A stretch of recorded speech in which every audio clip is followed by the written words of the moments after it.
体结构是1960年建的，然后呢那边一间小间的扩建是在1974年进行的，都是红茶的第一道工艺。我们的鲜叶的收购在这一间完成，鲜叶收购以后就直接上这个尾雕槽，尾雕，烧这个柴火木材杂材来进行那个加热，把那个杂材的热温通过那个鼓风机，那个鼓风机带进来以后，然后它再循环的把它那个尾雕。我们的发酵是通过热水水蒸气用水蒸气进行发酵的。我们在隔壁。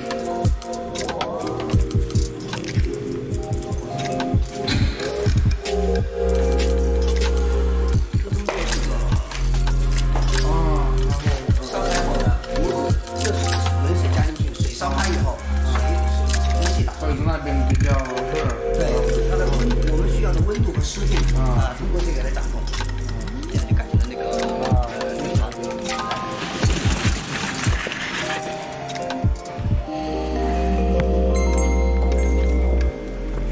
是绿茶的一个这边的话也是手出来根据这边做出来的茶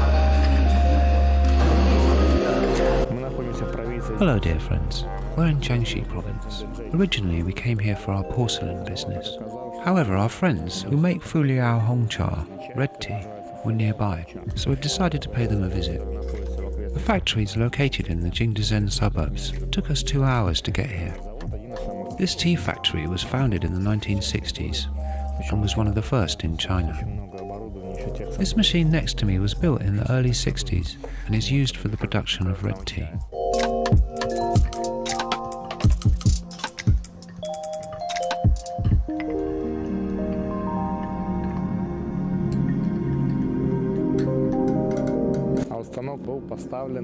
This machine was supplied to this factory by the Soviet Union in the early 1960s, and it's still in good working condition.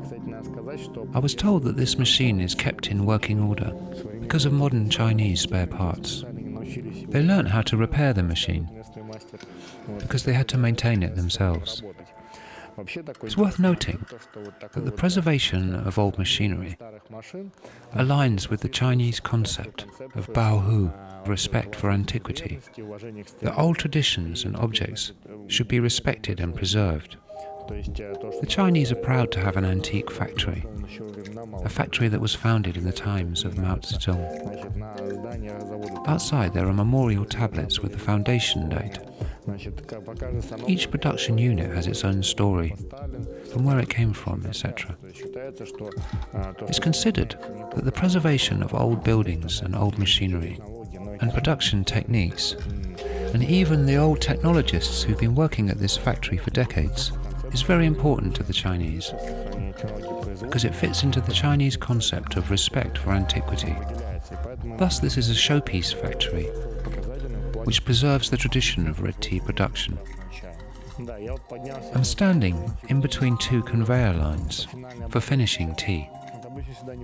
This area is only usually accessed when something is malfunctioning. A master comes up here to fix broken parts, and that's it. The conveyor is made entirely of wood. I can see external wiring from the 1960s here, and it's maintained and kept running. I respect this desire to preserve antiquity. The old building was expanded in order to install a modern laser optical tea sorter. The builders specially selected the colour of the brick to match the old existing ones. Thus both the old and new machines have been preserved in the same building, like in a museum. So we can see how the technology has improved and how the machines have changed over time. 这一栋是我们的仓库，老茶，有一点。 We're at the factory's storage area. It was also built in the 1960s. Everything here is finished with wood. The warehouse is raised above the ground, which is very important to stop moisture from getting in here. This place is filled with the aroma of aged tea, or lao cha as it's called. As the owner of the factory says, this warehouse is very popular amongst those who are aging pu'er tea, because here is the most suitable environment for storing pu'er tea for a long time.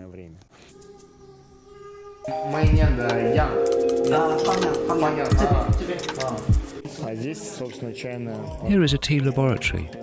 Tea tasting takes place here, and also there is a sample warehouse. In one of our previous videos, we've already spoken about sample warehouses at one of the Fujian tea factories. And here is a sample warehouse of local red teas. Not only red teas, by the way.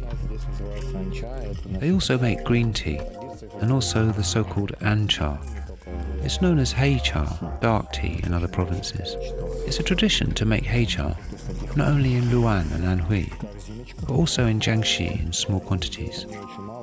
This made-to-order tea is packed in small baskets like this one. 1958年的。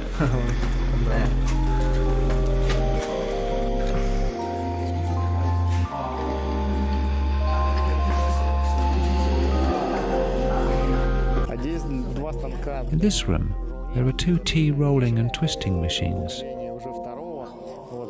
first generation and second generation. This antique first generation rolling machine is very interesting. It was made in times when there was very little iron in China, so it had to be made out of wood. Everything on the machine is made from wood. Even the tray, barrel and several gears are made of wood. There was no electricity back then, and the operator would use his foot to turn the machine like this. Later, an electric motor with a belt was added to power the machine. This is one of the very first tea rolling and twisting machines ever. It's a real piece of history.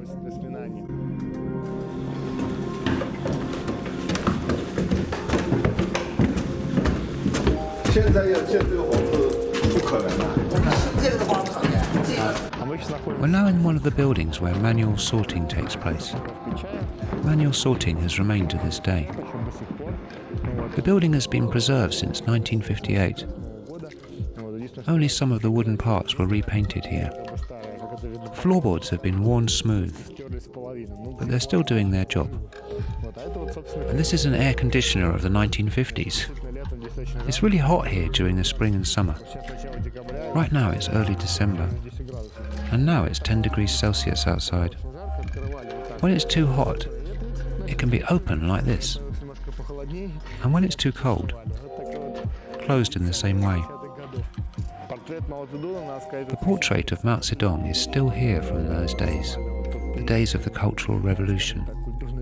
The owner is trying to preserve all the cultural heritage, like a portrait of Mao Zedong, and a model of his Red Book. Out of the great respect our friends have for us, our friends have given us a tea cylinder from 1975, which is impossible to open. We'll use our friends' help for this. They have a special knife for this job. This cylinder hasn't been opened since 1975. We'll give it a try. This is a historic event, because it's a rare opportunity to try this. But since we're great fans of aged tea, and we're begging for a long time, they gave it to us. 时间还长。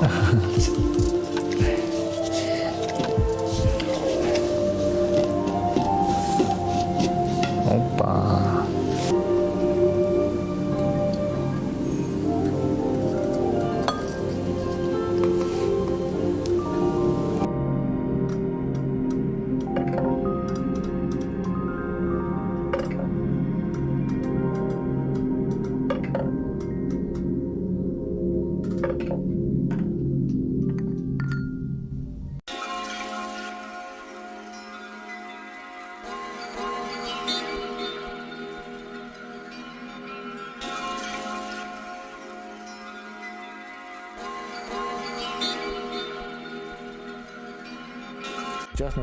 This is a professional tea tasting process.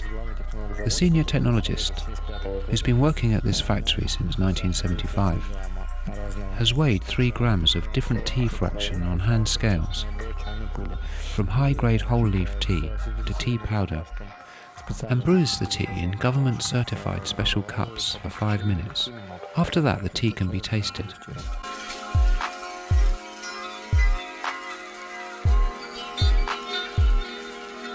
The tea is brewed. We can check the aroma first. This is tea powder aroma. This is tea crumb aroma.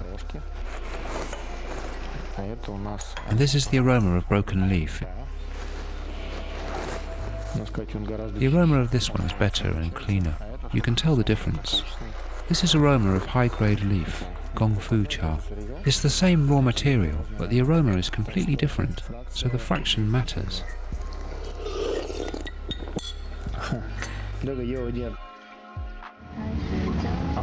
Buses, trucks, mopeds, cyclists.